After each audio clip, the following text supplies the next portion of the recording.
정봉재 정치쇼 1부 들어가 있습니다. 자, 뉴스브리핑 한겨레 20일 하영 기자 자리하셨습니다. 네, 안녕하세요. 한겨레 20일 하호영입니다. 예, 저는 잠시 후 아니구나. 왜 이걸 읽어 내가. 자, 뉴스브리핑 뭘 가져오셨어요? 기무사 얘기를 좀 하려고 합니다. SBS 특종이죠. 예, 지난번에도 가져왔잖아요. 예, 지난번에도 좀 했고요. 예. 다만 기무사에서 본인들의 입장을 밝혔는데요. 예. 어처구니가 없어서 그 얘기를 좀 하려고요. 본인 이게 그러니까 그 시스템상 예. 이렇게 얘기했죠. 시스템상 자연스럽게 감청이 되어 있는 것이다. 자연스럽게라고도 맞고요. 예. 본인들이 하고 있는 게 일종의 의무. 그러니까 업무인 예, 업무인 것처럼 이야기를 했거든요. 예. 아니 그리고 그 정확한 워딩이 시스템상 감청이 된 것이다. 뭐 그렇게 얘기를 했어요. 그 이건 어쩔 수 없이 들어온 거다. 그냥 얻어 걸린 것도 아니고 늘 하는 우리들의 일이다. 좋습니다. 그것을 받아들인다고 하더라도요. 예. 기무사의 감청 시스템을 아니 그 말을 일단 군 법무관들한테 물어봤더니요. 그럴 경우에도 어떠한 것에 대한 영장이 있어야 된다는 거예요. 그거에 대해서부터 얘기를 할까요? 예.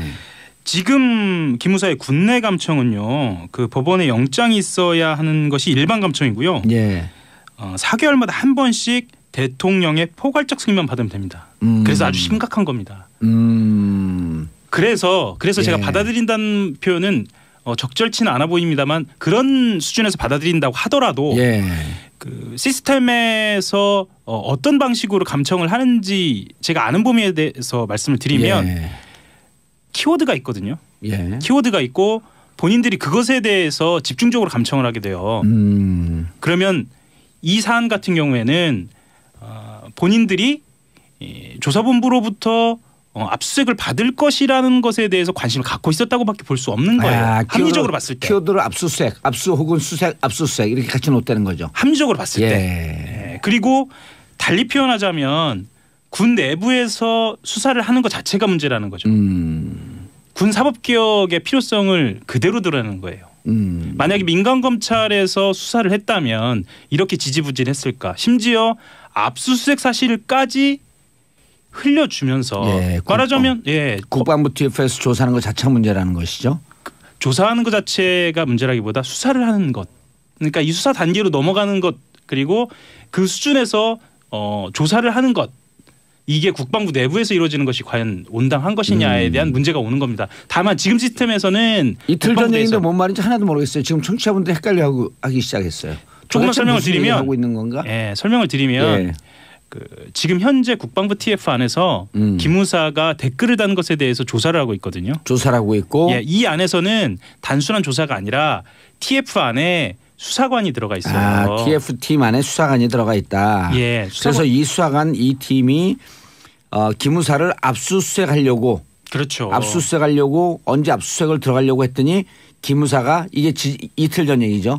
기무사가 이것을 미리 감청을 해서 감청해 결과 국방부 TF 수사관이 우리를 조사하러 들어오니 대비를 해야 한다. 이게 엄청난 일이에요, 사실.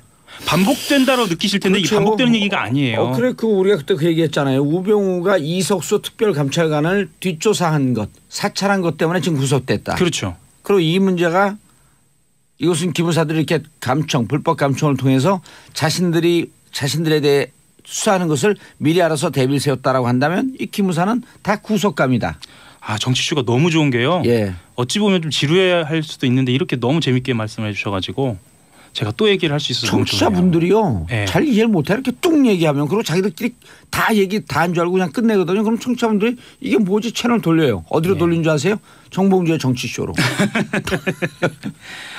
그래서 2013년에 있었던 사이버 사령부 수사가 왜 그렇게 진행됐는지도 이제야 조금 알 수 있을 것 같아요. 사이버 사령부 조사가 제대로 안 됐는데 그때도 조사하는 과정을 다 감청을 하면서 미리 알고 있었다. 아마 그랬을 것이다. 왜냐하면 그때 당시에 2013년 10월에 첩보를 한 뒤에 왜 이렇게 사이버 사령부가 전격적으로 대응을 할 수 있었지? 그것도 수사가 시작하기 전에? 압수수색도 전에? 미리 수사하는 것을 도감청을 통해서 다 들여다보고 있었던 거예요. 아마 그러지 않았을까라는 합리적 의심이 가능해진 거죠. 합리적 의심이 아니라 뭐 그런 합리적 판단이라고 좀 해줘야죠. 예를 들면요. 예를 들면 당시에 대비가 어느 정도 이루어졌냐면 보통의 수사에 대비를 하는 정도가 아니고요. 예. 아주 디테일하게 각각의 컴퓨터에서 어떤 부분을 지워야 할지까지 아주 세밀하게 지시가 내려졌거든요. 예. 이거는 수사 내용을 알고 있었다는 얘기예요. 알겠습니다. 근데 지금 그래서 네. 국방부 TF 내 수사관이 들어가는데 그걸 미리 알고 대비를 했다. 그럼 지금 이 시점에서 어떻게 조치를 취해야 되는 거예요? 지금 상황에서는 국방부 TF 수사관이 수사하는 게 문제다. 문제면 대책이 있어야 될 거 아니에요. 지금 상황에서 안타깝지만 대책은 사실상 없어요. 왜냐하면은 그럼 뭐 기무사 조사 못하고 국방 개혁 못한다는 얘기 아니에요? 송영무 국방부 장관이 결단해야 되는 거 아니에요? 결단을 해야죠. 결단을 해야 하는데 지금 체계에서는 군 검찰에서 하는 게 맞아요. 그게 군 법상 검찰에서. 그렇습니다. 네. 예. 그런데 송영무 국방부 장관은 지난번 김관진 구속적 부심으로 석방됐을 때 김동준 인천지방법원 부장판사가 이게 뭐 이런 그 도구 같은 경우가 다 있냐? 네. 그렇게 비판했음에도 불구하고 송영무 국방부 장관이 이랬잖아요. 잘된 것으로 판단한다. 그래서 우선순위를 두면 됩니다.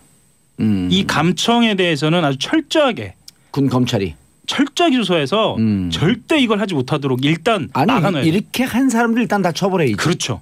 이게 순서입니다. 그 다음에 감청한 사람들, 불법 감청한 사람들, 그래서 자신들에게 압수수색이 들어온 것을 알고 대비한 사람들 도대체 누가 지시했는지 앞으로는 절대 못하게. 네, 앞으로 절대 못하게. 책임자가 누군지 누가 지시했는지 네. 누가 액션 플랜에 가담을 했는지. 이게 나중에라도 불법적인 무언가를 한 다음에 본인들이 그것을 덮으려고 할 때 일종의 계기가 될 수 있어요. 그래서 네. 굉장히 중요한 뉴스고 이것은 끝까지 지켜봐야 합니다. 어떻게 처리될지요. SBS가 계속 단독으로 한 게 이게 훌륭하게 잘했네요. 그렇죠. 우리가 있는 곳이 지금 예. 어디예요? SBS 정치쇼입니다. SBS 정치쇼 잘하고 있습니다. 짝짝짝. 네. 그리고 하나만 더 말씀드릴게요. 그러나 이렇게 잘하고 있는 것을 끝내면 안 되죠. 악착같이 그렇죠. 끝까지. 누가 지시를 했고 이 사람들에 대해서 처벌의 행동이 옮겨지고 있는지 조사가 진행되고 있는지 이걸 계속 후속 보도를 해야 될 거 아니에요. 기무사가 그리고 감청을 할 수 있었던 이유가 또 있어요. 예. 군 내부에서는 이 정치 개입 사건에 대한 수사나 조사가 이게 과연 온당한 것이냐라는 분위기가 있는 거예요. 아하. 이것도 알려야 합니다. 우리 일상적으로 정치 개입했어. 왜 이걸 조사하지? 그전에도 했고 지금도 했고 앞으로도 할 것인데. 이런 얘기 아니에요? 전반적으로 퍼져 있는 이야기죠. 김기춘 전 비서실장도 얘기했는데 종북을 척결하려고 했다라는 논리. 본인들이 정치 개입을 했다라는 논리를 살짝 비틀죠. 아, 좌파 척결, 경북 그렇죠. 척결. 예. 이 논리를 가지고 본인들은 할 일을 했다라고 예. 이야기를 하는데요. 이 분위기가 어느 정도냐면 그 TF 내부에서 수사관들이 현직으로 복귀하면 불이익 받는 거 아니냐 이 정도로 압력이 있다는 거예요. 군 내부에서. 네. 이 얘기가 이 감청을 통해서 나오기 시작한 거니까 이 감청부터 철저하게 조사해야 합니다. 국방부 개혁해야 돼요. 왜냐 군에서 잘못하게 되면 군 검찰 군 재판 그 사법부에서 재판 받는 거 그거 없애야 되거든요. 그렇죠. 경찰이 잘못하면 일반 검사가 조사를 하고 그렇죠. 모든 네. 공무원이 잘못하면 예를 들어 소방관이 잘못하면 소방관 내에 무슨 그 소방 검찰이 따로 있나요? 없죠. 군은 무슨 국방 비밀이라고 하는 이유로 군 검찰이 따로 있었고 거기서 짝짝구 하면서 대충 덮어주고 뭔가 비밀주의 네. 이런 그 것들은 재판 넘어가게 네. 되면 자기들 다 감형해주고 그렇죠. 그러니까 군내 우리 아이들 폭행 의문사 이런 게 사라지지 않는 거예요. 사라지지 않죠. 예. 아니 애들 그 잘못해 때렸고 죽어도 나중에 감형했고 1년 2년도 안 살고 나오는데. 그렇죠. 군대에 자녀를 보낸 부모님들까지 포함하면 이 문제는 다 연결되어 있는 문제예요. 이런 거 군대에서 잘못하면 군 검찰이 수사하고 군 재판부에서 사법부에서 재판을 받기 때문에 그 군 폭행 사건이 끊이질 않는 거예요. 자기들끼리 덮어버리거든. 그러니까 이 도감청이 여기서 끝나는 게 아니고 우리 아이들 군대 간 것에 폭행 사망 사건 불안전한 군. 네. 이 문제까지 다 연결이 되는 거예요. 다 연결이 되는 거예요. 그럼요. 그래서 이것은 끝까지 네. 지켜봐야 할 것 같습니다. 60만 장병의 안전을 보호하고 정말 안전한 군대 만들기 위해서 이 도감청 잡아야 되는 거예요. 예. 예. 다스 얘기도 좀 해볼까요? 아, 다스가 한다스요. 네. 고발이 2주째 들어갔는데 네. 검찰이 기초조사도 안 왜 됐다라는 얘기가 또 나옵니다. 이러십니까 윤석열 중앙지검장님. 왜 이러세요 도대체. 그러니까 고발인 조사도 안 했다라는 거는 일단은 수사의지 이야기를 안 할 수가 없는데요. 그 민주사회를 위한 변호사 모임 민변하고 참여연대가 고발을 했습니다. 그런데 아직 고발인 조사를 받지 못했다라면서 오늘입니다. 예. 고발 한 분들이 수사를 촉구하는 의견서를 검찰에 낼 계획입니다. 이게 지금 배당된 거를 보니까 서울중앙지검 형사 1부에 배당이 돼 있습니다. 몇 차장 위치인가요? 여기가 지금 1차장인가요? 걸로 예. 알고 있습니다. 그런데 보통 검찰 내부에서는 수사 척수 여부를 그 다스의 횡령액이나 탈세액을 따져서 특가법의 조사 포탈에 해당되는지만 확인하면 된다. 그래서 3차장 산하로 말하자면 인지수사부서에 맡겼어야 하는 거 아니냐라는 이야기가 내부에서 나옵니다. 그다음에 예. 이게 다스 비자금 조성 등등은 경제범인데. 그렇죠. 예. 한동훈 3차장 검사가 어떤 검사예요? 알파고라고 하는 별명을 갖고 있을 정도로 초임 검사 때 SK를 잡았고. 그렇죠. 특히나 법조계 쪽에서는 잘 알고 계시죠. 그렇죠. 특정 경제 가중처벌, 예. 경제사범에 대해서는 네. 선수 중에 선수. 이른바 저승사자라고도 불리기도 하고. 그렇죠. 근데 알파고라는 제목이 더 좋죠. 그런가요? 예. 예. 한동훈 차장 검사가 사석에서 그랬다 그러더라고요. 정봉주 의원이 날 어떻게 그렇게 잘 알지?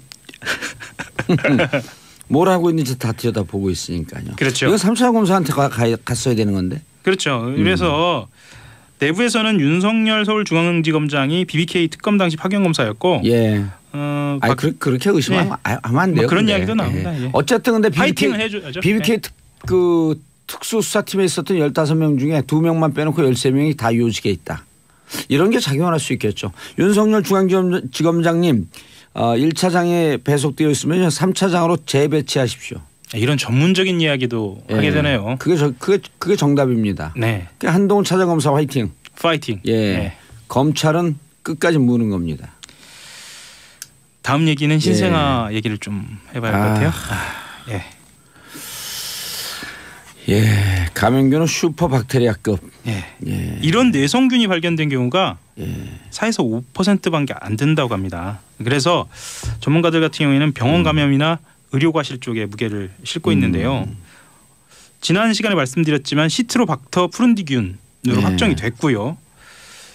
외부조사팀이 이 정밀 진단을 해보니까 내성이 아주 강한 말씀드렸던 항생제 내성강 어느 항생제도 또 잡을 수 없는. 그렇죠. 예.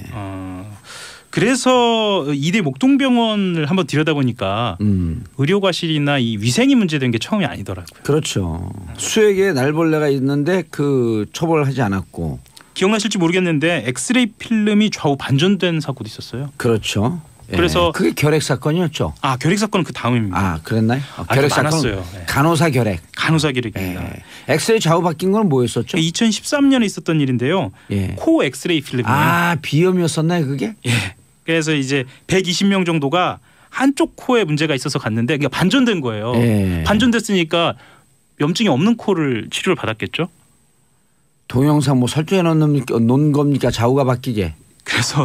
그래서 이제 당시에 목동병원 그 해명이 더 어이가 없는데 염증 치료에 그쳤으니까 뭐 큰 피해는 없었다라고 얘기하고 말았어요. 그때 바로 잡았어야 합니다. 그래서 전문가들 같은 경우에는 아까 말씀하셨던 것처럼 그 지난해 7월에 있었던 신생아실 간호사 결핵 감염 사건 그리고 그 전에 그 엑스레이 반전 사건을 포함해서 그때 바로 잡았으면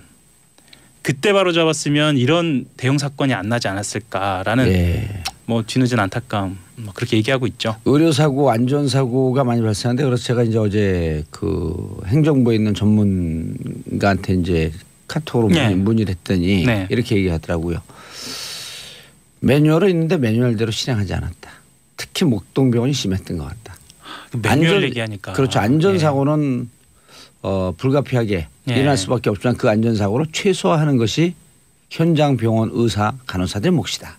또 매뉴얼 얘기가 나오면 또 마음이 아프네요. 왜요? 사후 조치 같은 경우에는 이게 그것 또한 당국이 꼼꼼하게 따져놓지 않으면 또 세월호 얘기 안 할 수가 없는데 그 안전 매뉴얼 같은 경우에는 어쨌거나 좀 따져놔야 할 것 같습니다. 그럼요. 이번에 목동병원 같은 경우는 최악의 경우 소아과 산부인과 병원을 폐쇄하는 수준까지 조처를 할 각오로 밀어붙여야 할 것 같습니다. 어제 병원 유가족 면담도 병원 태도가 문제가 있어서 파행이 됐거든요. 아직도 뭘 잘못한지 모르는 것 같아요. 잘못은 할 수 있지만 잘못한 걸 알고 고치려고 노력해야죠. 자, 하용 기자님 인사하시고요. 한겨레 21 하용이었습니다. 감사합니다. 예, 저는 2부 아빠들의 왕수다로 돌아옵니다. 광고 들으시고 채널 고정하소서. 정봉재 정치쇼 2부 아빠들의 왕수다 들어가겠습니다. 자, 함께 하실 분 정인설 한국경제신문 기자 자리하셨고요. 안녕하세요. 정인설입니다. 예.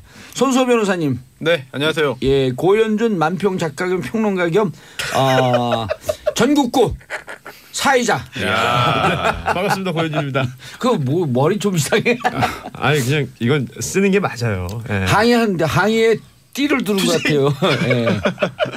이 세상을 검게 만들자 검띠. 아 근데 이게 머리를 세팅을 했으니까 예. 망가지진 말아야겠고. 그렇죠. 쓰긴 써야겠고. 예. 근데 그 어렸을 때 태권도 빨간 띠까지밖에 안 땄죠. 전 태권도 안 다녔습니다. 안 다녔어요. 네. 그러니까 검은 띠에 대해 컴플렉스가 있는 거야. 저 검은 띠. 네. 알겠습니다. 저는 근데 이번 주에 꼭 하고 싶은 말이 있어요. 예. 정치쇼의 제 위력을 정말 느꼈습니다. 왜요? 제가 보통 이제 기자들은 자기 기사 관련해서 검색을 좀 해요. 자기 이름을.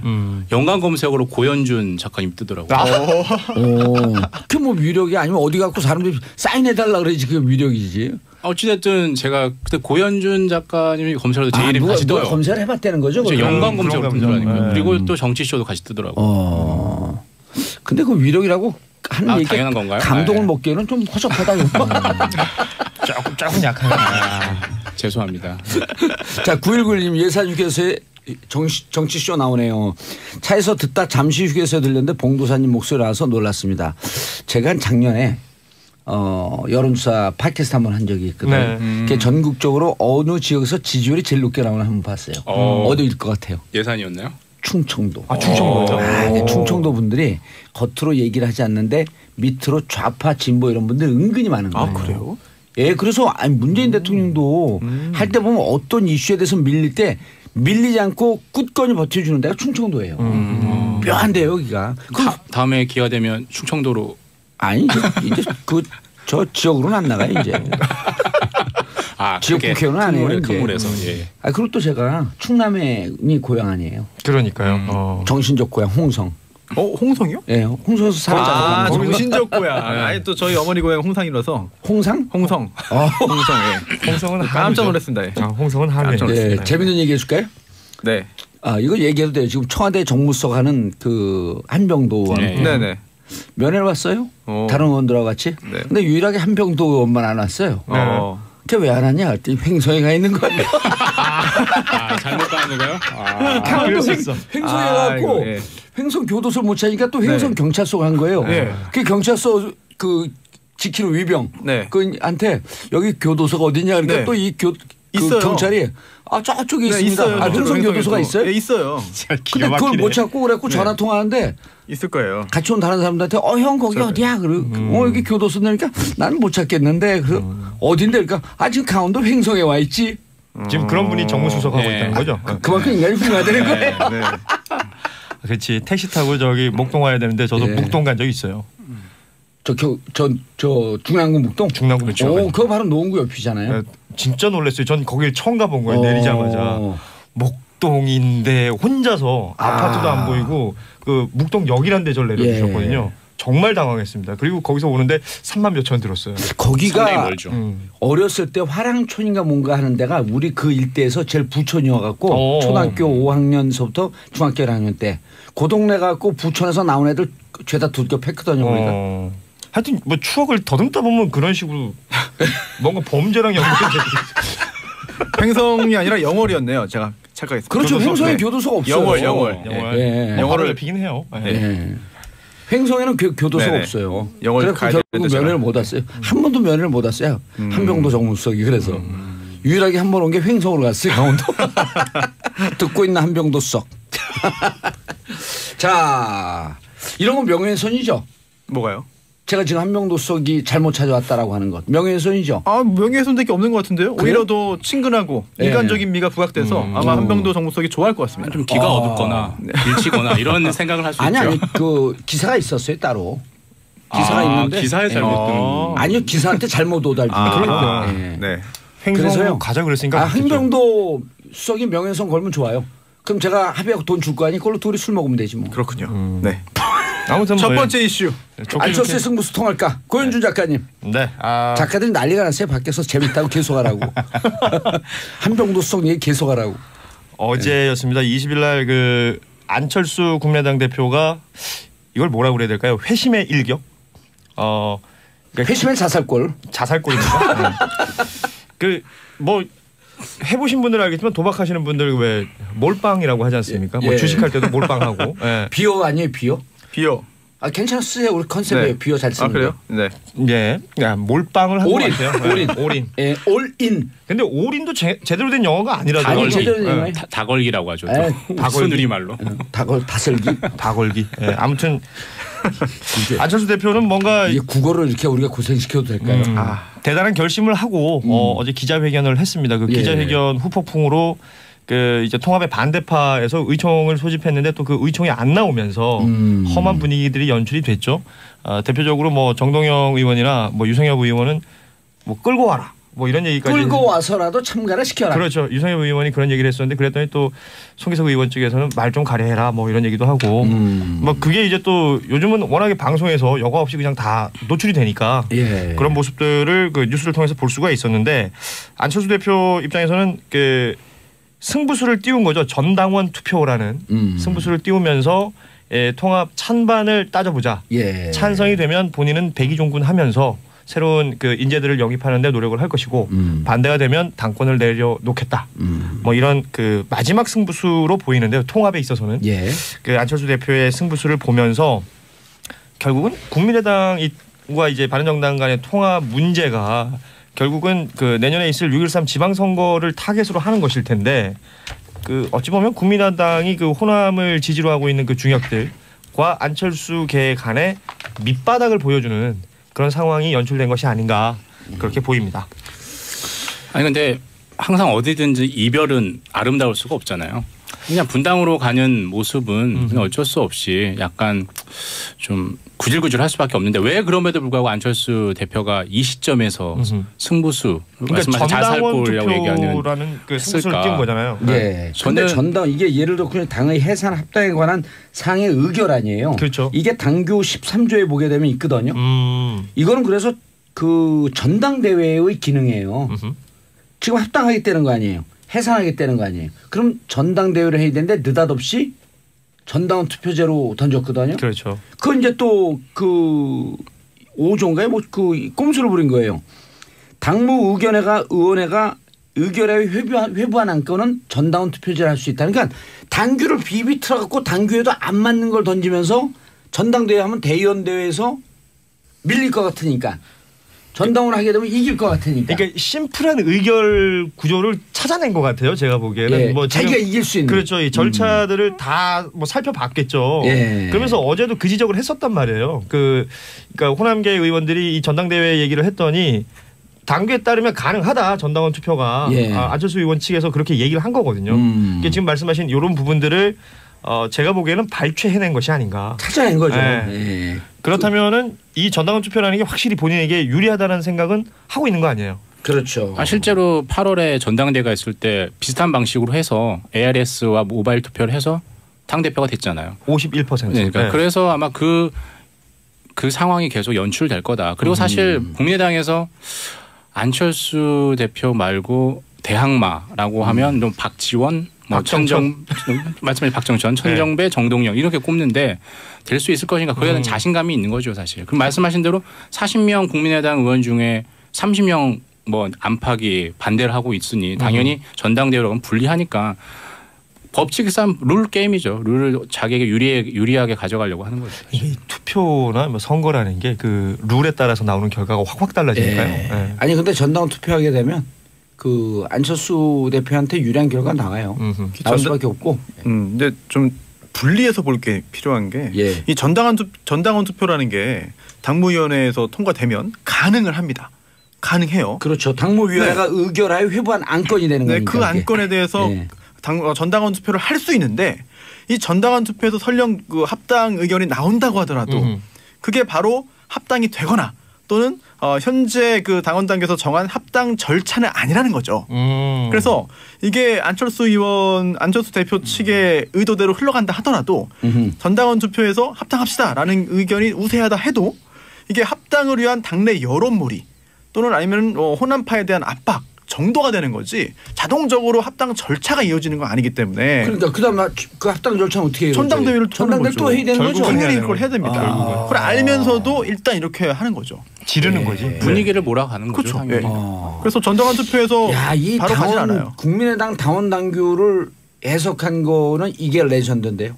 왜냐하면 아까 제가 지적했던 13조 5조를 갖고 그럼 전당원 투표로 끝나면 합당이 되는 거냐. 그런데 그렇게 의견을 물었음에도 불구하고 13조 합당과 해산 등등에 대해서는 전당대회를 꼭 해야 된다. 그렇죠. 근데 전당대회에서 또 이제 대의원들이 그런 의견을 물었지만 우리 어느 대의원이 나와서 이거 그 반대합니다. 그럼 찬반에 대해서 투표를 해야 되거든. 그렇죠. 그러니까 안철수 대표는 여론으로 몰아붙이겠다는 거죠. 그렇죠. 아니 근데 몰아붙여도 결국은 당원 당규상 제13조 기능과 권한 전당대회에서 해산 합당 등 전당대회에서 무조건 해야 된다. 근데 전 당원들이 찬성하는데 전당대회에서 대의원 내지 의원들이 반대할 수 있겠냐. 영향을 받을 이런 것이다. 거죠, 아니요. 전 당원들이 찬성을 하지만 대의원들이 우린 현당원이다.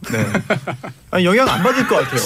안 받을 것 같아요? 네. 아니 왜 대의원들도 당원들의 뜻에 맞들어서 나의 소신을 바꾸는 게 본인의 정치적인 진로에 도움이 안 될 것 같고 저는 그때 나에게 도움되는 쪽으로 다 선택할 것 같아요. 그때 이미 민주당으로 많이 갈 것 같습니다.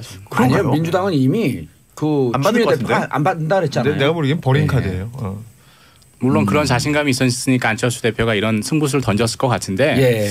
근데 어제 전 재밌는 게 그 의총에 안 나왔잖아요. 의총 당대표 나와야 되거든요. 그래서 의총 시작하기 전에 당대표에 모두 인사를 해요. 그리고 끝나고 난 다음에 정책위원장이 하든 아니면 다른 사회자가 하든 정리를 하고. 근데 당의 의총인데 의원총회 아니에요. 당대표가 안 나오니까 또 누가 그랬어요? 그 세 분 중에 한 분인가? 의총에도 못 나오는 배짱으로 무슨 합당을 하냐. 정동영 의원이 그 얘기했어요. 끌고라도 와라. 유성엽 의원. 유성엽 의원. 정치 어디서 배웠냐? 정동영 의원이 그래요? 학교에서 배우셨겠죠. 정치를 잘 못 배운 사람들 왜 쫓아갔냐 그때. 이걸 또 물어봐야죠.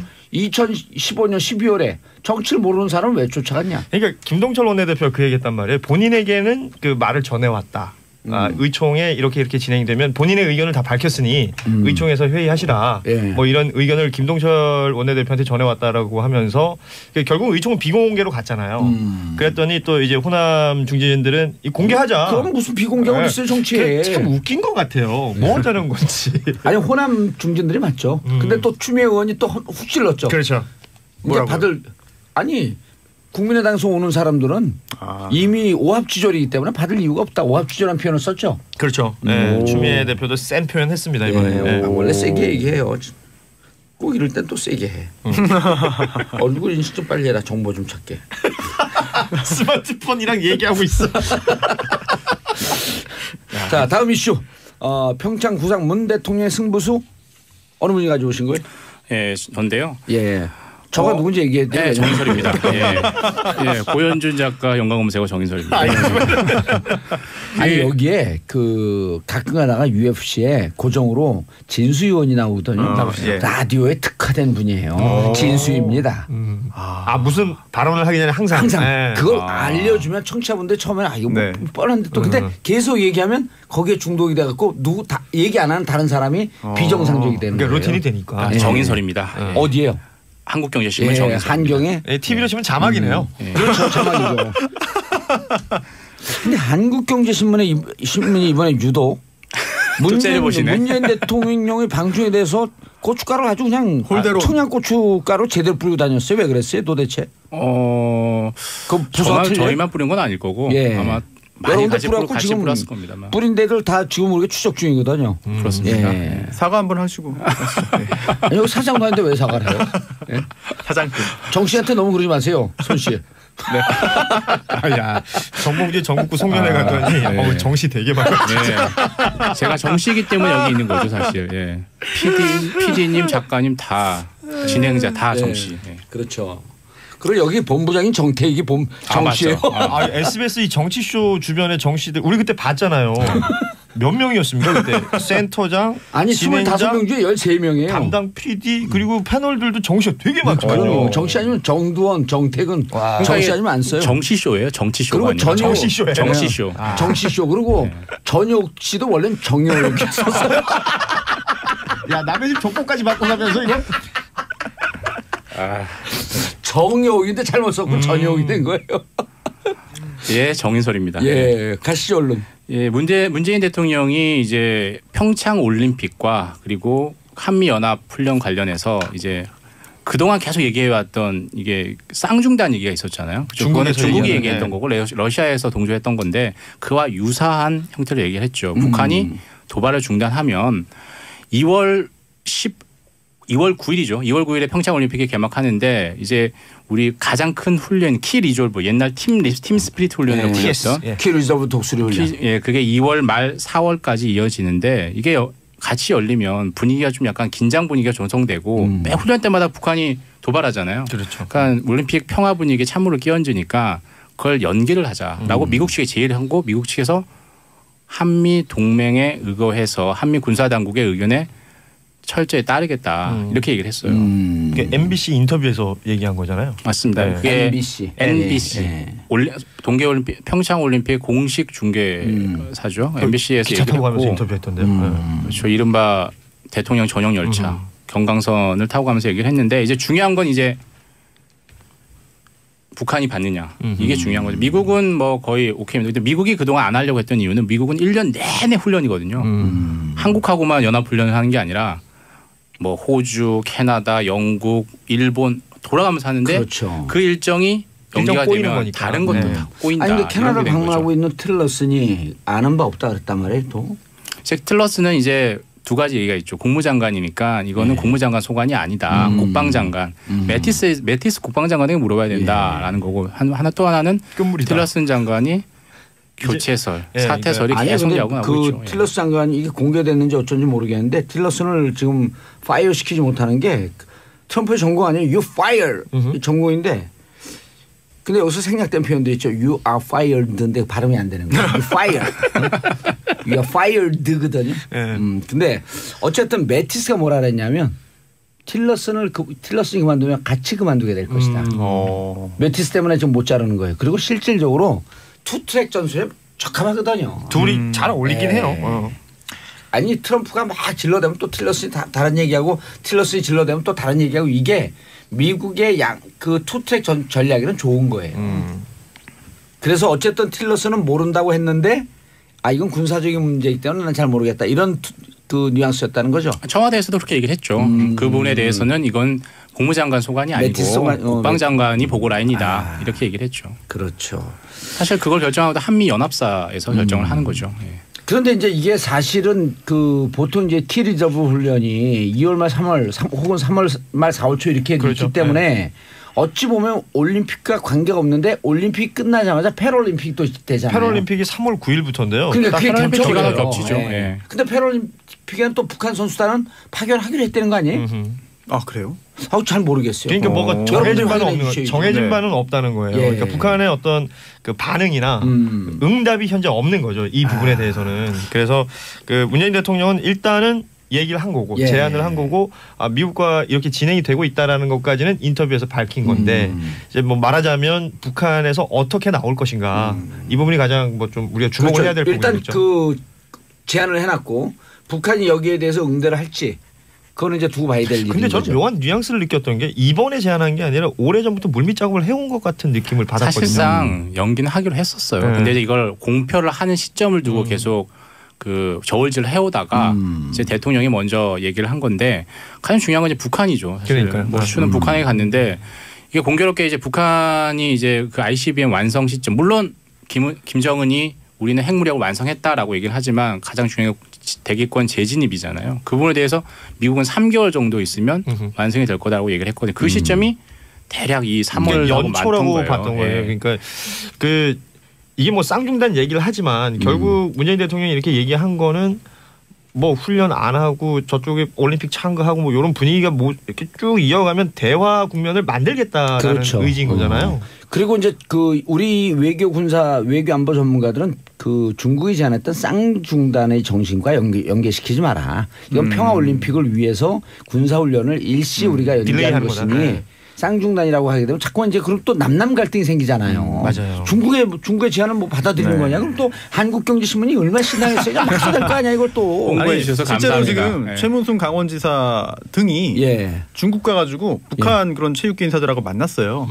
그래서 좀 평창 올림픽 참가에 대해서 좀 의견을 많이 나눴고 또 귀국해서 또 언론 인터뷰도 했거든요. 네, 직전에. 뭔가 성과가 좀 있다. 굉장히 좀 긍정적인 반응을 보였는데 그게 실제로 그런 건지 아니면은 북한 측에서 좀 너무 긍정적으로 반응을 보여준 건지는 아직까지 확인은 되지 않습니다. 그런데 이제 중요한 건 틸러슨도 얘기를 했지만은 서너 개 정도의 대화 창구는 계속 가동하고 있다. 그러니까 물밑 접촉은 다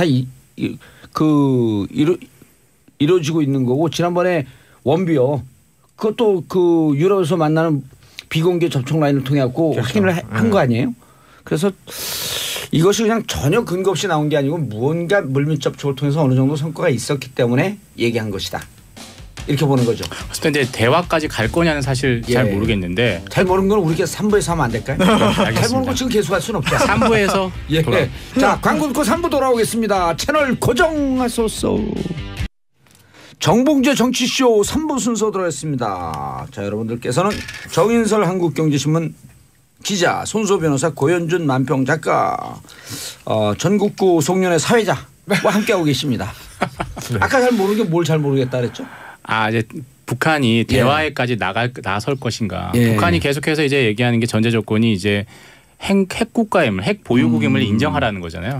미국은 핵 동결 내지는 도발 중단 이래야지 서로 대화를 하겠다라는 건데 거기까지는 안 갈 것 같고 다만 도발 관련해서는 계속해서 기싸움을 하면서 분위기를 볼 것 같아요.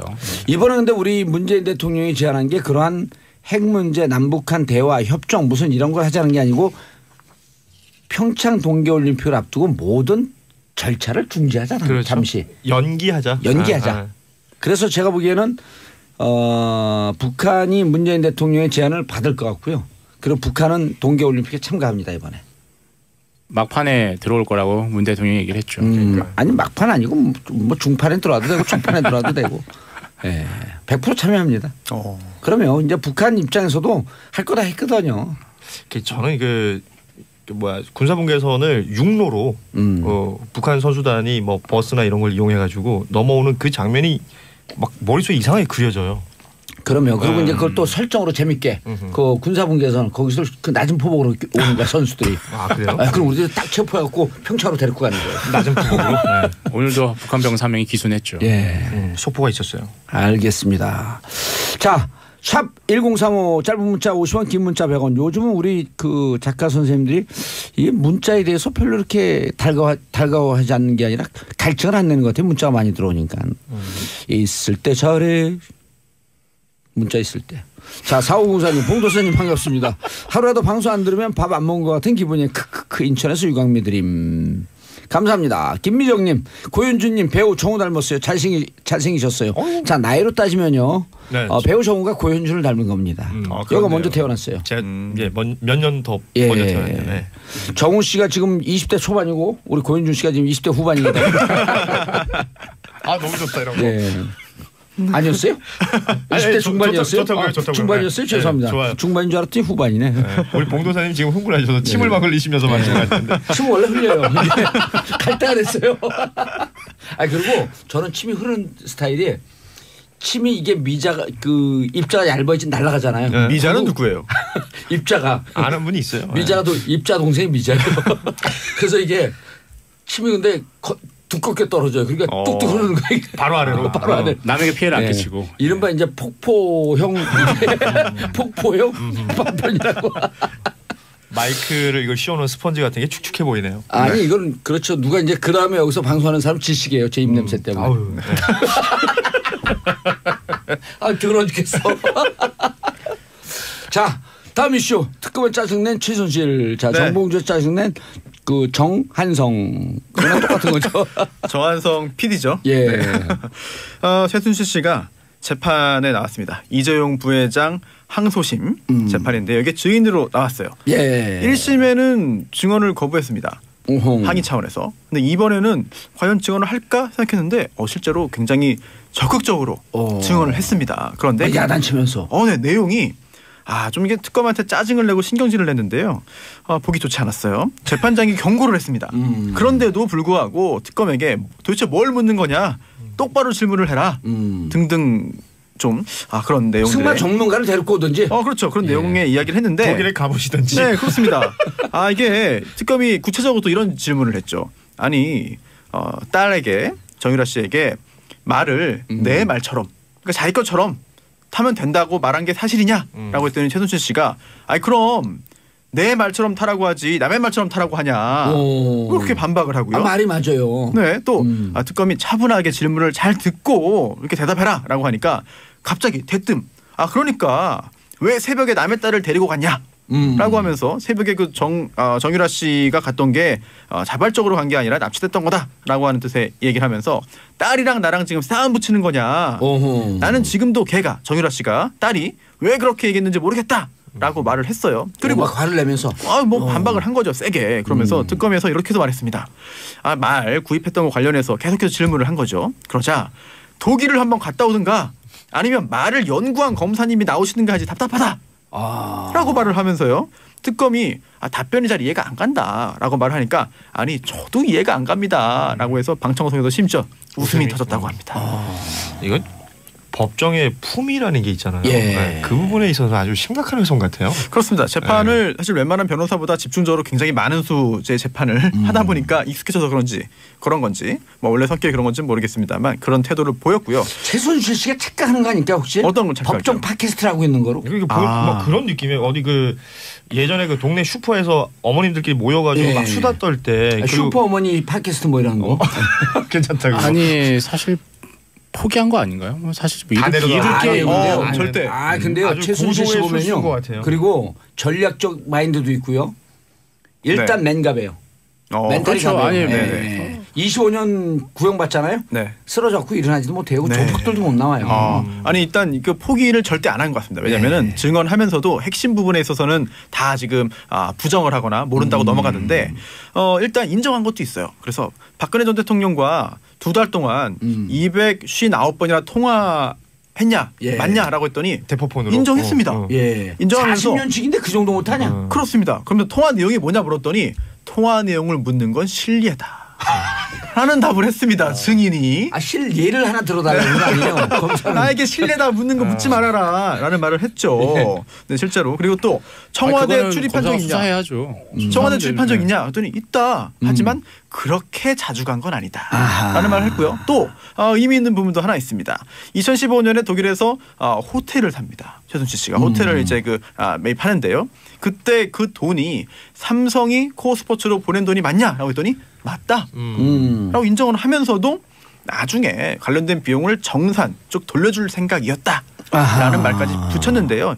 이런 걸 볼 때 글쎄요. 오히려 특검에게 여러 가지 짜증을 내면서 본인의 좀 분풀이를 하는 거지 특검의 어떤 그 추궁에 대해서 인정하는 부분은 사실 그렇게 많지는 않습니다. 그러니까. 결국은 작전 쓰고 있는 거 아닌가. 네, 그렇죠. 기술 들어간 거죠 이제. 슬금슬금. 거기에 연기력까지 되니까 제가 보기엔 그게 아주 중요한 것 같아요. 그렇습니다. 또 장시호 조카 장시호 관련된 이야기도 나왔어요. 이번에 조카 장시호가 최순실 씨 집에서 박근혜 전 대통령과 대기업 회장 사이에 단독 면담 일정표를 발견했는데 인정하냐 그랬더니 뭐 그 말은 안 하고요. 특검하고 장시호 씨 사이에 플리바게닝이 심한 것 같다. 즉 사전에 서로 형량을 좀 낮게 구형해 주기로 하면서 짜고 한 거 아니냐. 그게 누구 얘기예요? 최순실 씨가 어제 그런 얘기를 했어요. 재판에서. 또 법에 대해서 들어간 지 한 1년 됐다고 또 사법고시 볼 준비하고 있나 봐요. 사실 아시겠지만 1년 동안 거기 있으면서 매일 재판받으면 웬만한 절차는 통달합니다. 그럼요. 네, 정말 통달합니다. 그리고 또 거기에 통방을 하면서 거기 또 10수년 산 사람도 있거든요. 무기수들. 그룹 스터디가 이루어지죠. 그룹은 안 되죠. 이건 독방이거든요. 통방 스타일이라고. 통방. 이른바 이제 소통방. 네네. 거기서 다 얘기해 줘요. 그다음에 또 교도관이 얘기하면 안 되거든. 교도관들도 또 슬금슬금 해갖고 오다가도 하면서 한마디씩 해줘요. 툭툭. 그러면 그게 이제 모자이크로 쫙 해갖고 퍼즐 게임 마치듯이 스스로 그 터득을 해가는 거죠. 네. 그래요. 그리고 이제 거기서 예를 들어서 그 오래된 조폭이나 이런 사람들이 상담을 해주고 빵이라도 하나 받아 먹으면 변호사법 위반. 알선수재. 예. 그리고 또 특검이 작년 1월에 이제 그 박산진 그 당시 그 삼성전자 사장하고 황성수 당시 전무가 뭐 주고받은 문자 메시지나 말구입 계약서를 이제 직접적으로 증거를 제시했어요. 증거를 보여주면서 이제 추궁을 했는데 그럴 때는 또 불리할 때는 아니다. 기억 안 난다. 모른다로 일관했거든요. 최순실 씨는 여전히 본인에게 가장 유리한 쪽으로 계속해서 증언을 하면서 어떻게든 피해 나가려고 노력하는 것 같습니다. 근데 25년 구형받은 사람의 심리 상태가 아니에요, 저게. 그렇죠. 저 정도면 뭐. 보통이 아니에요. 그리고 여기 8672님 보세요. 이렇게 나오죠. 대통령을 쥐락펴락 했는데 그 정도의 약과지요. 이렇게 보는 게 정답이에요. 그렇네요. 정말. 슈퍼맨가 봐요, 저 정도면. 그리고 저는 여기서 이제 안민석 의원의 얘기에 신뢰가는 게 밖에 든든한 뒷배가 있으면은 힘이 안 빠지거든요. 뭐냐 어마어마한 재력이 있으니까 이거 살고 정치적 재판이고 뭐 하루 5년 10년 살아봐야 나오면 인생 청춘 70세부터 했는데 든든하니까 안에서 버티는 거예요. 사실 뭐 그래서 저 재산을 다 몰수해버려야 돼요. 그러니까 술자리에서 이 관련된 이야기를 막 동료들끼리 할 때 보면 그 기승전 마무리가 이렇게 되거든요. 몇 년 살고 나오면 되지 않겠니? 뭐 그 최순실도 살 거 있으니까 이런 얘기들 우리끼리 많이 하는데 실제 그렇게 믿고 있는 구석이 있으면 뭐 소위 말해서 쫄 이유가 없는 거죠. 그럼요. 뭐 그 안에서 쫄면 먹는 것도 아니고. 자, 정희석 기자님, 미정은 위원장이 뭐예요? 김정은. 미정은이 아니라 김정은. 밖에서 오타났네요. 초조하니까 계속 오타나요. 정희석 기자님, 김정은 위원장이 해킹 공격을 명령했다? 지난 5월이었죠. 워너크라이라고 이제 그 랜섬웨어 있죠. 랜섬웨어. 그죠. 랜섬웨어라는 게 이제 인지라고 소프트웨어 합쳐가지고 이거 풀어줄 테니 돈 내놔라 이거잖아요. 그래서 그게 이제 전 세계 150개국에 피해를 미쳤고 영국 같은 경우는 아예 의료 체계 병원 자체가 마비가 됐었어요. 워너크라이라는? 그렇죠. 워너크라이, 위너크라이. 워너크라이죠. 워너크라이에 있어서 그게 그동안 배우는 항상 우리 아까 기승전 북으로 끝났어요. 모든 해킹은 우리나라에서도 뭐 이렇게 뚜렷이 안 나오면 북한 소행으로 추정된다. 디도스 이런 거 항상 얘기했습니다. 근데 미국도 이번에 다 해보니 결국에 북한밖에 없더라. 지난번에 랜섬웨어 그 공격했을 때의 조합이나 이런 배열이 비슷했다. 맞습니다. 거의 유사했다 이런 그렇죠. 거 아니에요? 그동안의 사례가 많았어요. 한국은행도 한번 7, 8차례 해킹을 했었고 그다음에 가장 미국하고 관련된 건 2014년에 소니 픽처스 해킹해가지고 이게 누구 소행이니 뭐 해서 그때도 북한이었다라는 거잖아요. 소니가 그때 영화를 만들었는데 김정은 김정은을 영화 제목이 인터뷰죠. 인터뷰죠. 근데 김정은을 비하하는, 그러니까 희화시킨. 그러니까 그것을 해킹해갖고 결국 영화 상영을 못하게 만들었죠. 그렇죠. 그것도 북한 소행이니 그거 말씀하신 대로 그런 여러 가지 방법의 기법들이 북한하고 비슷하더라는 걸 이례적으로 백악관이 성명을 발표했어요. 그럼 북한 IT가 또 최고의 기술자들이거든요. 실제 그래요? 그렇죠. 실제요, 그러면. 해커 사관학교입니다. 정말 뛰어나죠. 그래요?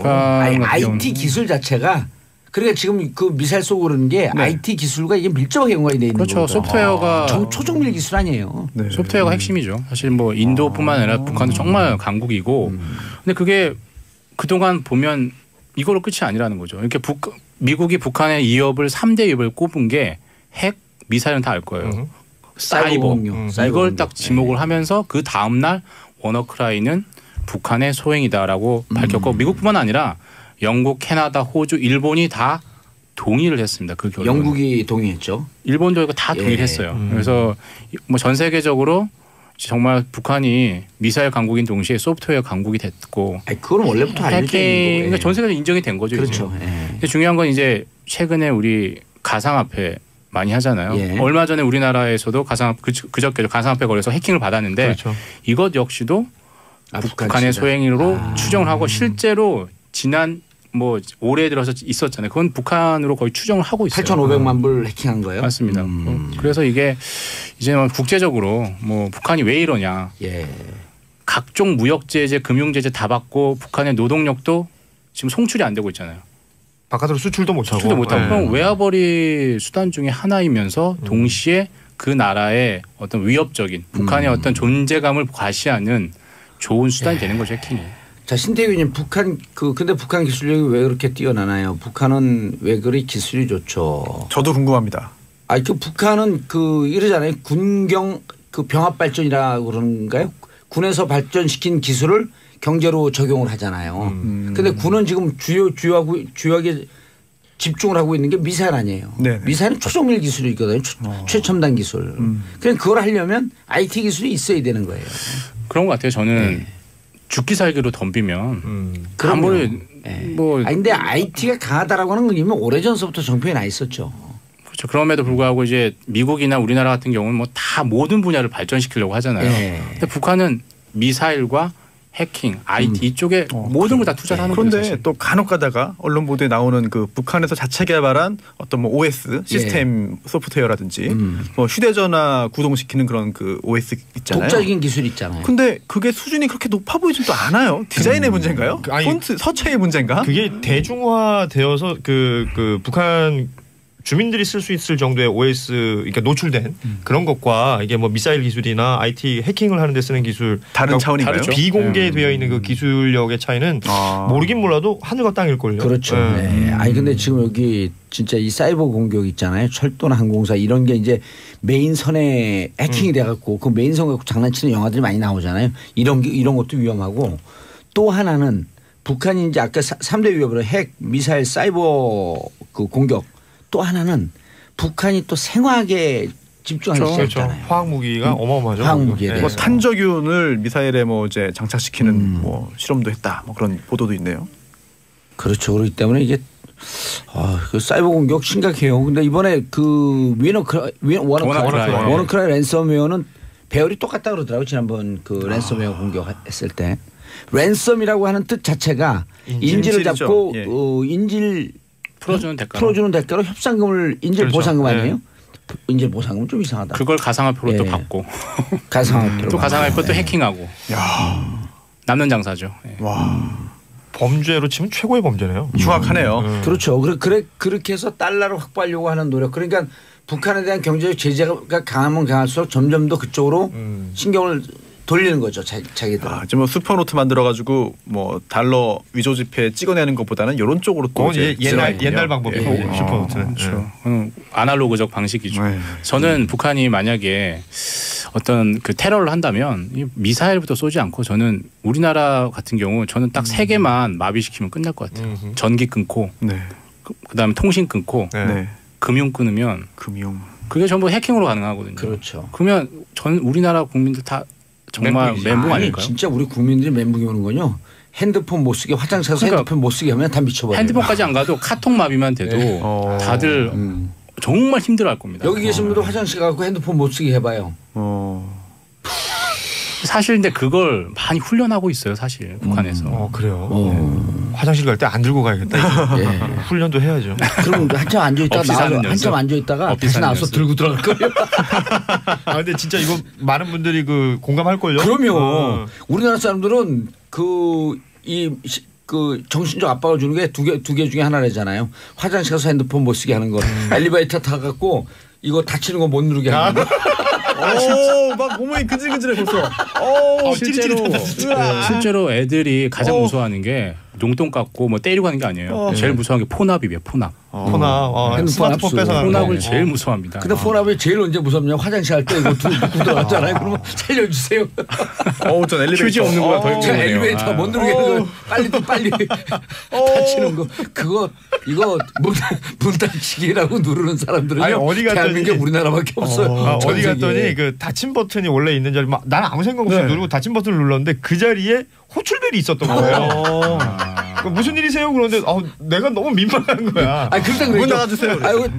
닫힌 버튼 어디 갔어요? 그건 진짜 약간 사람이 멘붕이 올 수도 있어요. 근데 우리나라 쌈만 누른대잖아 이거를. 대단한 대한민국입니다. SBS 직원분들도 거의 다 누르십니다. 엘리베이터 타고 올라올 때 내려갈 때 보면은 엘리베이터 있는 같이 탄 사람들한테 안티 팬 만드는 거 알려줄까요? 네. 누가 탁 닫잖아요. 그럼 열릴 버튼 쿡 눌러요. 그 장난인 줄 알고 또 닫거든요. 네. 또 한번 꾹 눌러 열리는 거. 또 한번 닫힐 때 또 누르잖아요. 그럼 모든 사람들이 다 노려봐요. 그 개싸움 나지 않을까요? 아니 그렇게 멘탈 갑이세요? 네. 이거 참 그렇군요. 네. 그러면 굳이 서민 작가보다도 더 응징을 받을 것 같아요. 그럼요. 서민 교수보다도. 기생충 교수님. 네. 느닷없이 이상한 짓을 했고. 자 다음 고현준 작가님. 성희롱 문제 내부 고발자가 해고됐다? 이거 무슨 얘기예요 또? 요즘 뭐 성희롱, 뭐 성폭행, 성추행 관련된 이야기들 계속 나옵니다. 뭐 그 미투 그 운동도 사실 여기 일환일 텐데 이번에는 그 한 조직 내에서 그 성희롱 피해자분들이 내부 고발을 했고 그게 진행이 되는 과정에서 오히려 성희롱 혐의가 있는 사람들은 면죄부를 받고 성희롱 고발을 했던 내부 고발자들은 해고를 당했다라는 얘기인데 무엇보다 이 조직이 조직 이름을 밝혀주셔야 되는 거 아닌가요? 유엔의 산하기구죠. 유니세프. 아동구호기구인 유니세프 한국 지부. 그러니까 한국 유니세프에서 벌어진 일인데요. 유니세프 그 안성기 씨가 모델하고. 그렇죠. 맞습니다. 뭐 정우성 씨가 저 홍보대사 하고 있는. 저는 비행기 탈 때마다 유니세프에 돈 냈는데 돈 내지 말아야겠네. 그리고 왜 공항 가면 그 마지막에 이제 저 외화들 잔돈 처리할 때 다 유니세프에 놓잖아요. 그러니까 유니세프가 전 세계적으로 아주 평화롭고 뭐랄까요 그 아주 그 온화한 이미지의 국제 기구잖아요. 저는 매월 후원한 지 벌써 한참 됐습니다. 그러니까요. 많은 분들이 그렇게 하고 평화롭게 있죠. 성희롱을 한 거예요, 그럼? 근데 이 성희롱의 수준이 너무 유치해요, 제가 보기엔. 그 처리 과정도 너무 그러니까요. 지저분하죠. 저는 사실 유치하다기보다는 좀 굉장히 무서웠어요. 그럴 수 있죠. 이런 것들이 더 무섭게 느껴질 수 있습니다. 얘기해 보세요. 그러니까 외교부 출신의 어떤 그 고위 관부가 있다고 합니다. 뭐 SC라고 알려져 있는데 이 사람이 그 성을 손씨겠네요, 그러면. 그럴 수도 있네요. 손씨 씨도 있고 성씨도 있고 성씨도 있어요. 승씨도 있습니다. 아무튼 유추해 갑시다.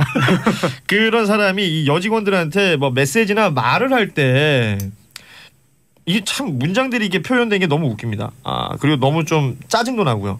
당신이 쓰는 영어는 꼭 동두천 접대부의 영어 같다. 뭐 이런 식의 표현이라든지 허리가 가늘어서 애나 낳겠느냐 뭐 이런 얘기들도 하고 이게 제일 제가 좀 화가 났던 게 보통의 비서들은 아침에 굿모닝이라고 인사를 하는데 좋은 비서는 침대에서 굿모닝이라고 인사를 하는 것이다.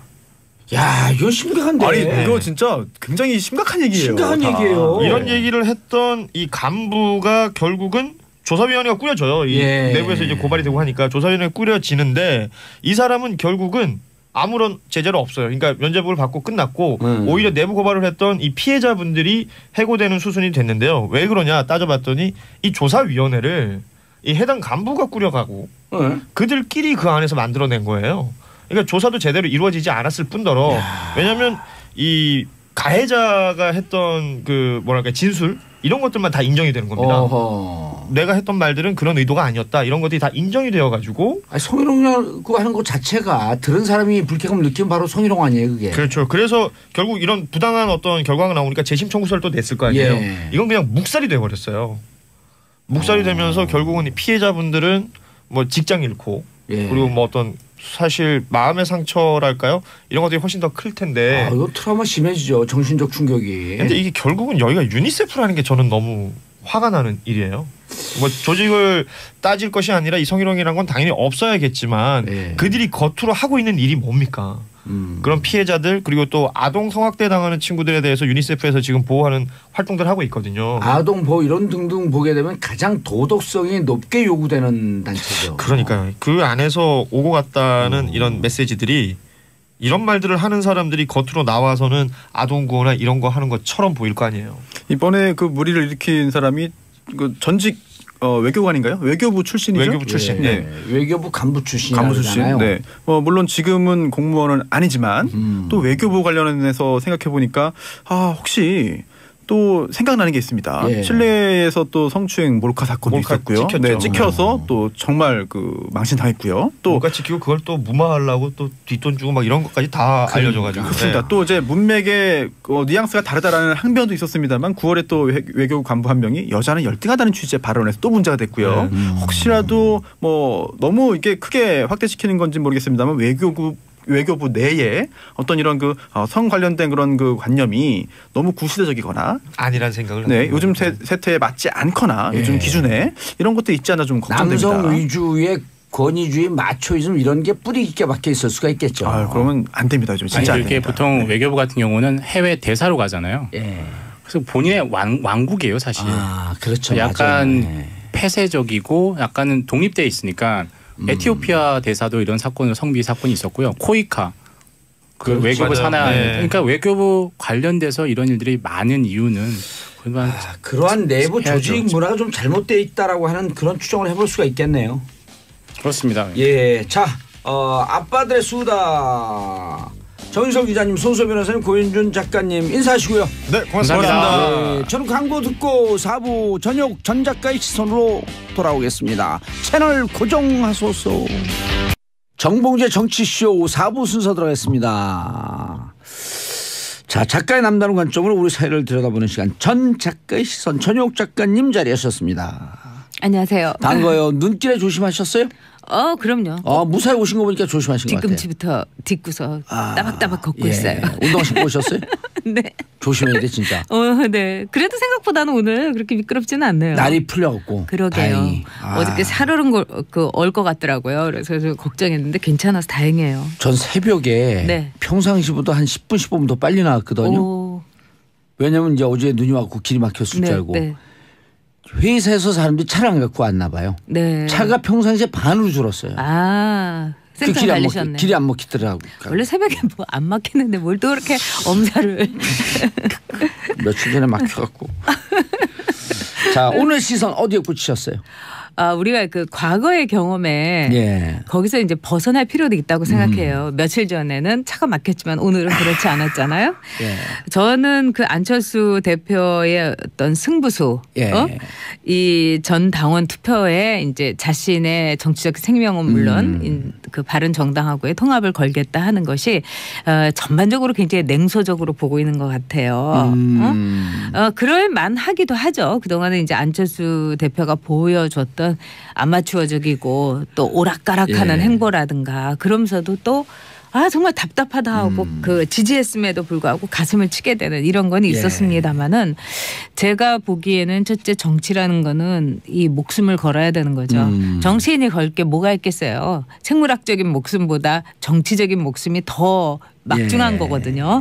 생물학적으로 죽어도 정치인은 정치인이지만 정치적 생명이 죽으면 더 이상은 이제 한 인간으로서도 잊혀지는 거니까 그런 점에서 이제 정치적 생명을 걸었다는 승부수를 띄운 거죠. 그렇죠. 그건 제대로 된 딱 느낌은 오세요. 승부수를 띄운 게.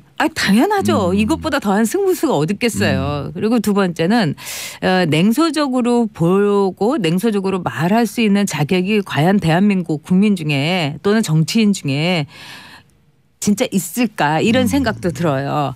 이제 혹자는 그러죠. 딱 전당원 투표에 붙였다 하니까 오세훈 시장의 그 투표가 생각이 난다. 그렇기 때문에 안철수가 이제 오세훈 시장 못지않게 이제 끝나는 거다. 패망할 것이다. 네, 그렇게 보기도 하죠. 그런데 제가 볼 때는 이제 안철수의 선택이 오세훈 파트 2냐 아니면 정말 정치적인 기적이냐.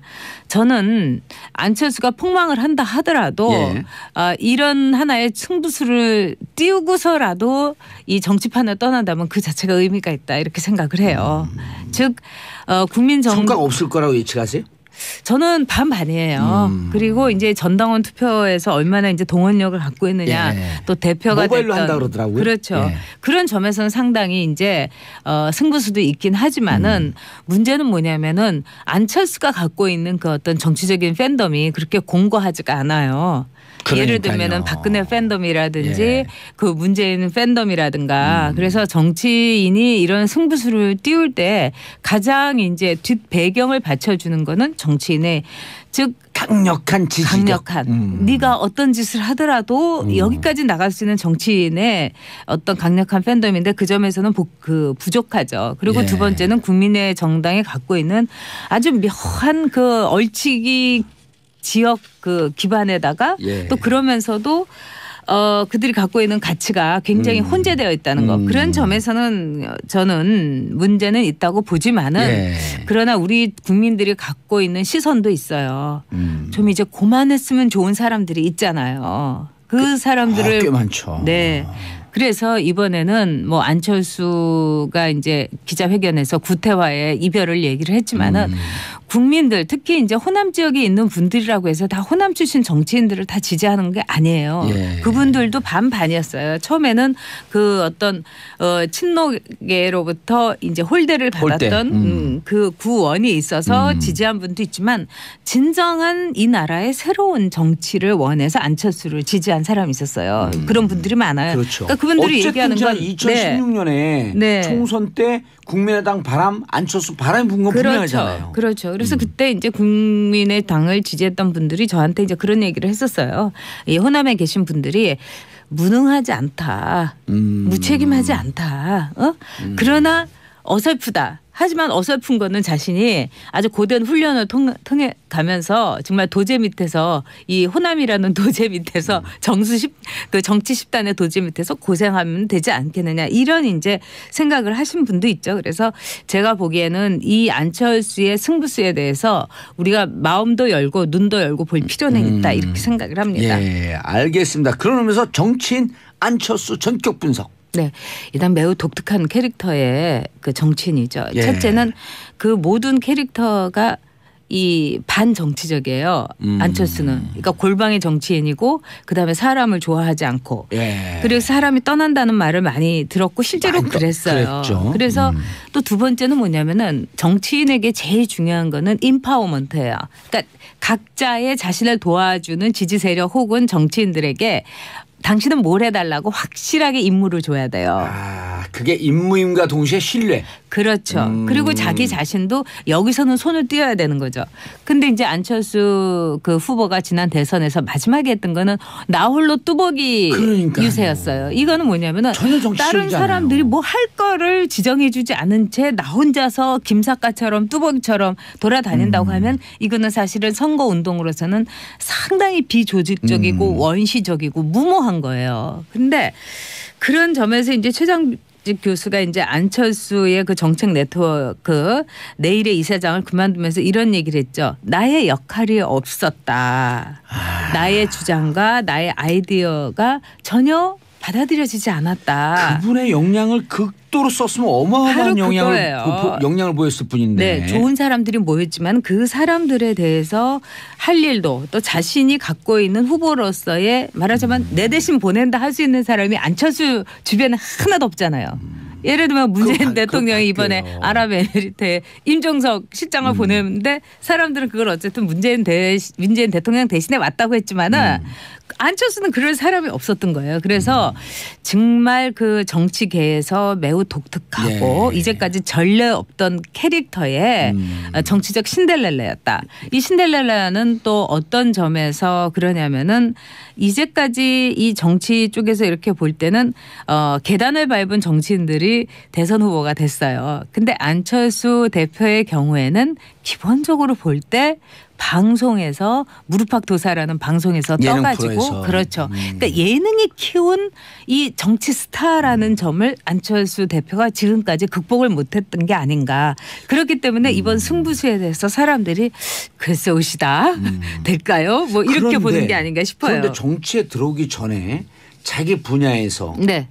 그 뭔가 바이러스 퇴치기업 벼랑 백신 분야에서 이미 일가를 이루었고 그렇죠. 그리고 그 위인전에 나올 정도로 우리 시대의 시대 정신에 실렸었죠. 추천했던 분이었고 그다음에 2011년에 서울시장 도전한다 그럴 때 무척 신선했고 그렇죠. 50%인데 이런 게 정치적으로 그대로 와갖고 여기서 잘 살렸으면 어쨌든 정치도 외부에서 신선한 충격이 올 필요가 있을 때였었거든요. 네.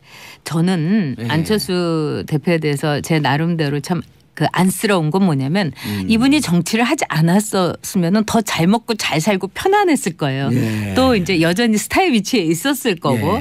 근데 정치라는 데 뛰어든 거는 아마도 매우 순수한 의지가 아니었을까. 진정한 선의가 아니었을까 이런 생각이 들어요. 즉 자신에게 50%의 지지를 준 이런 국민들의 지지를 보면 이건 정말 안철수 새 정치에 대한 기대다. 그러면 이거를 내가 거부한다는 건 매우 오만하고 또 직무유기가 아닌가. 저는 이런 순수한 의지에서 출발했다고 생각해요. 근데 정치라는 거는 순수한 의지를 망가뜨리고 또 발목을 잡고 조롱하고 냉소하고 이런 거죠. 근데 그거를 안철수 대표가 이겨냈어야 되는데 지금으로 볼 때는 만신창이 일보 직전에 가서 정말 피눈물을 삼키면서 승부수를 던졌다. 이렇게밖에 볼 수가 없죠. 전 작가님 지나온 얘기지만 2011년 10월 26일 서울시장 재보궐선거였을 때 지금의 그 박원순 당시 후보는 5%도 안 나오는 그러니까요. 최약체 후보였었거든요. 그럴 때 이제 안철수 당시 일반 민간인이지만 안철수 당시 같은 경우는 50%가 넘어가요. 그러니까요. 그때 당시에 시간을 만약 시계를 되돌릴 수 있다면 그때 본인이 서울시장에 도전하는 게 맞았다?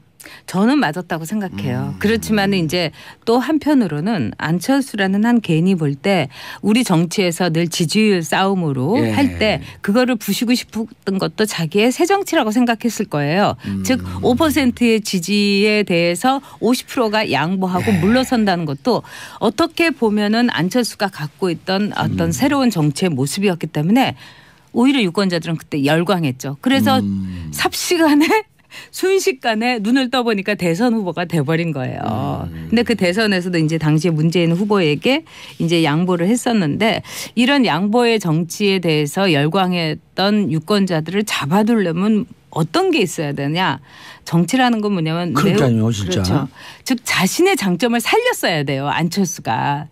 근데 안철수 대표는 정치인으로서의 자신의 장점을 오히려 버리면서 민주당에 입당하고 또 민주당을 탈당해가지고 그다음에 국민의당이라는 어떻게 보면은 거기에서 이 호남 쪽에서도 그분은 이제 그만하셨으면 정말 오래 하셨고 그동안 정말 수고하셨으니까 요새 말로 그런 분들하고 다시 손을 잡은 데서 안철수의 패착이 있었다. 지금 안철수 대표가 그 하는 행보를 보면 참 고난의 행군이나 마찬가지인데 아마 그때 꼿꼿하게 자기의 위치를 점하고 있었으면 지금 굉장히 다른 성적표를 받아들일 수도 있었을 겁니다.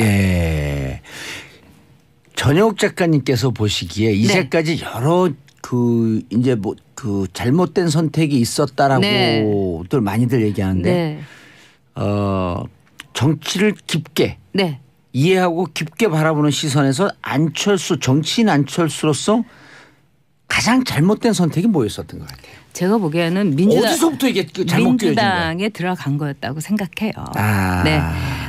지금 안철수는 그 당시 굉장히 많은 자산을 갖고 있었잖아요. 즉 5%에게 양보할 수 있는 안철수 대표였고 또 문재인에게도 하나의 양보를 했던 여러 가지 상황인데 그런 점에서 저는 안철수 대표가 자신이 갖고 있었던 새로운 정치의 그 틀을 스스로가 깨버린 거예요. 그거는 마치 유리 그 그릇과 마찬가지로 아주 조심스러워야 되는데 거기서부터 이제 안철수의 이제 그 잘못된 행보가 이제 시작이 됐다. 이렇게 이제 볼 수가 있는 거죠. 민주당 에 들어가지 말고 중도 진영에서 자신의 캐릭터를 갖고 정치를 계속 하는 게 맞았었다. 그렇죠. 그리고 예를 들자면 이제 그냥 무소속 정치인으로 남는다는 것은 상당히 안철수 대표로서도 힘들었을 거예요. 그렇지만은 거기에서 사람들을 이제 하나둘씩 모아가지고 지금 안철수 대표와 함께 할 수 있는 정치인이라는 거는 지금 몇 명이겠어요. 그 이상의 정치라는 거는 국민들의 지지가 있으면 그냥 오지 말라고 해도 제 발로 걸어 들어오는 게 새를 보고 새불림을 보고 오는 게 정치인들이에요. 그런 점에서는 굉장히 그 비정치적인 행보만을 걸어왔다는 거 또 그것이 안철수 대표가 지난 대선에서도 TV 토론을 통해서 사람들에게 이거는 아니잖아 이렇게 볼 수 있었던 건 뭐냐면 그만큼 정치인들에게서 배우지 못했기 때문이라고 생각해요. 그래서 안철수 대표가 지금 이제 김성민 씨가 이제 질문을 주셨는데 회사에서 했던 일 또 저희 업계에서는 아마 IT 업계에서 이제 일을 하시니까 아주 희귀한 일로 선망의 대표였는데 왜 정치에서는 이렇게 되고 말았을까요? 즉 많은 분들이 그래요. 너무 좋은 사람이었는데 저 사람 정치를 하더니 어떻게 저렇게 됐을까? 정말 저도 궁금해요. 그렇죠. 정치 DNA가 없는 거 아닐까요? 아니에요. 멀쩡한 사람이 왜 정치에만 들어가면 저렇게 망가질까? 이게 모든 국민들이 갖고 있는 의문일 거예요.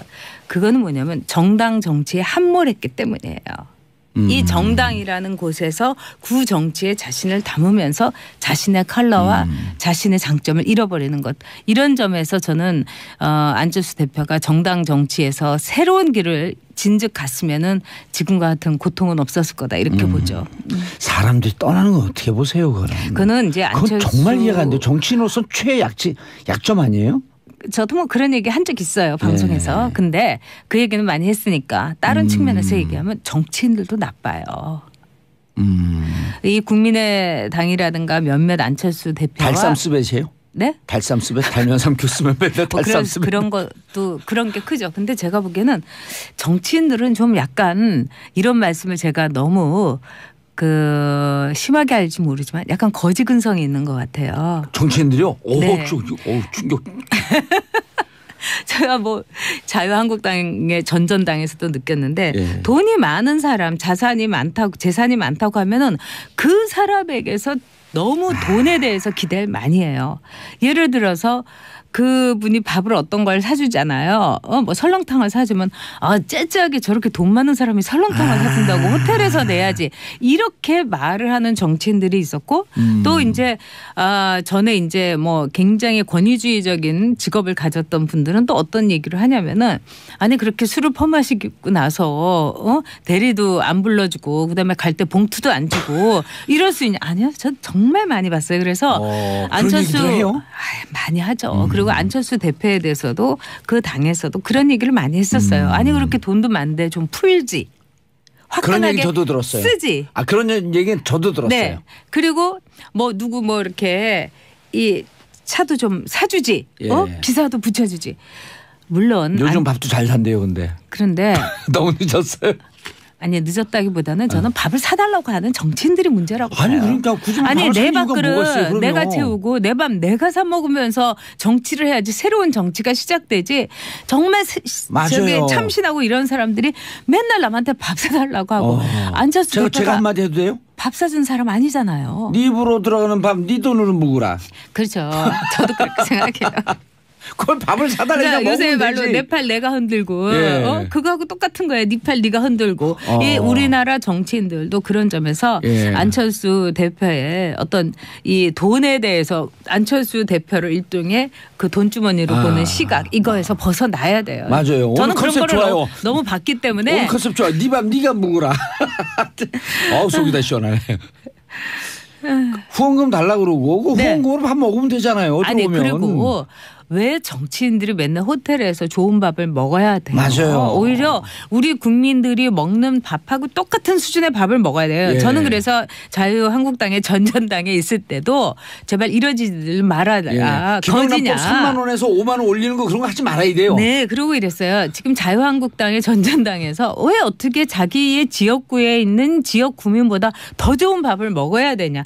그 지역구의 수준에 맞게 먹어야 된다. 물론 강남 지역 라면 강남 수준에 먹는 거 제가 뭐라고 저는 하잖아요. 강남 지역구입니다.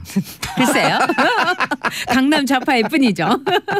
자, 안철수 대표와 유승민 대표 둘이 만나면 지금 이제 유승민 대표 흥분했어요. 유승민 또 전문가 아니에요. 그러니까 유승민 대표의 경우는 지금 뭐 이렇게 잃을 게 없어요. 안철수가 잃을 게 없다 하지만 진짜 잃을 게 없는 사람이 유승민이잖아요. 아니 안철수 대표가 저렇게 선언하면서 갈 길이 많아진 것 같아요. 그렇죠. 유승민 대표는. 그렇고 또 안철수 그 대표가 시간 많아요. 괜찮아요. 이 실패를 한다 하더라도 안철수라는 한 정치인이 여기서 상처를 입고 또 마침내 정치적인 목숨을 정말 단두대에서 이렇게 사라지게 했지만 그는 이슬이 아닐 거라고 저는 생각을 해요. 사라진다 한들. 근데 이제 유승민 대표의 경우는 계속 이렇게 눈치 보다가 어저께까지만 해도 뭐 신중하게 대처하겠다 이러면서 간을 계속 보다가 진짜 간철수가 아니라 간승민이었던 거죠. 그러다가 오늘 뭐라고 하냐면 적극적으로 이제 뭐 만나보겠다 이런 이제 러브콜을 보내는 거는 뭐 이제 창구를 통해서 뭐 만나겠다. 유승민 대표는 아마 지금 이제 계산기를 이제 두드려 본 거예요.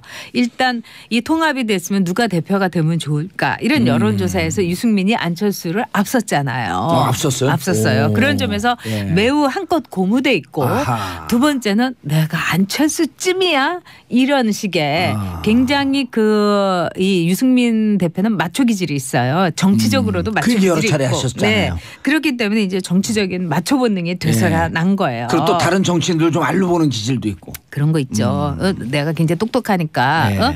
그렇기 때문에 안철수 대표의 이런 행보에 대해서 지금 안철수 대표가 자신을 던졌기 때문에 내가 이렇게 가만히 있다가는 정치라는 거는 행동하는 사람의 것이에요. 맞아요. 언제 뒤집힐지 모르는 거예요 이게. 그러니까 수동태로 있다가 이러다가 내가 또 이렇게 또 여론조사라는 건 언제 또 뒤집힐지 모르는 거니까 지금 빨리 깃발을 꽂아야 되겠다. 이래가지고 오늘 강력한 멘트를 했더라고요. 적극적으로 이제 한번 우리 합당에 대해서 절차도 알아보자 이러는데 정치는 제가 맨날 다큐라고 하면서 예능이 아니라고 하는데 일단 드라마라는 점에 있어서 누가 더 드라마틱하게 정치적인 행보를 가느냐 이런 점에서는 지금 안철수가 상당히 앞서 있다 이렇게 보고 있어요. 통합 반대편 박지원 전 대표가 3, 4등이 합당하면 꼴등된다. 근거와 논리적 근거는 없는데 뭔가 말이 그럴듯해 보여요. 지금 이제 박지원 전 대표에 대해서는 많은 사람들이 그분에 대해서 그분은 뭘 갖고 있다. 또 그분은 뭐가 풍부하다. 뭐 이런 거에 뭐라는 건 아마 뭐 그분이 특출한 정치적인 팬덤이 있는 것도 아니고 능력이 있는 것도 아니고 미래가 있는 것도 아니고 뭘 갖고 있는지 아실 거예요. 그런 점에서 박지원 대표에 대해서 만만치 않게 보는 건 사실이죠. 그러나 제가 보기에는 이제 정치인이 자기 소명을 다해야 될 때가 있어요. 그 중에 하나가 사라져 주는 거예요. 네? 사라져 주는 거. 그 전에 저는 호남을 위해서 이분이 좀 사라져 주셨으면 좋겠어요. 아니 17대를 끝나고 그만둔 김용갑 의원인가요? 삼선하고 떠난 분. 여의도 보면서 나 할 만큼 다 했다. 이게 무슨 마르고 닳도록 대를 이어서 할 직업이냐 하면서 던졌을 때 그분이 우리 솔직히 말씀드리면 좌파나 진보 중에서 보수 꼴통이라고 표현했었거든요. 근데 떠날 때 깔끔하게 떠나는 모습을 보면서 이미지가 완전히 틀려지더라고. 그리고 국회에서도 그분하고 같이 상임위를 했던 김용갑 씨 맞죠? 김용갑 의원 다 그때 열린 우리당 의원들조차도 굉장히 좋아했어요. 왜냐하면 같이 상임위를 해보면 10분 전에 딱 와서 있으시고 그다음에 아주 깔끔한 분이에요. 멋진 보수였어요. 지나보면. 그리고 이제 김용갑 의원하고 저거는 참 잘 지냈는데 나중에 이제 제가 박근혜 전 대통령한테 등을 돌려서 저를 무지무지 미워하셨어요. 박근혜 대통령하고 또 친했나요? 그분하고? 그분은 대단한 박근혜 친박. 그렇지만은 그분이 최근 들어서 인터뷰를 하면서 내가 국민들에게 면목이 없다. 박근혜를 지지했기 때문에 그리고 이럴 줄 몰랐다. 그럼요. 그래서 처절한 어떤 반성문을 쓰셨는데 저는 그런 것이 노 정치인의 모습이라고 생각해요. 노 정치인은 사라져 줄 때를 알아야 되는 거예요.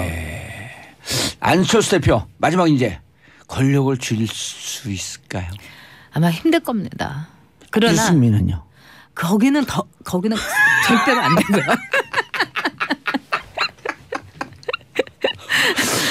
저는 바람이 아니라 객관적 평가이신 거죠? 그럼요. 그런 점에서 저는 안철수 대표가 이번에 승부수를 던진 거에 대해서 알겠습니다. 그분의 정치적인 어떤 포텐셜, 잠재력이 터진 거다 이렇게 보고 있어요. 알겠습니다. 전 작가님 인사하시고요. 네, 다음 주에 또 뵐게요. 저는 내일 오전 10시 5분에 돌아옵니다. 평안한 사랑하는 대한민국 국민 여러분 감사합니다. 땡큐 피스 코리아.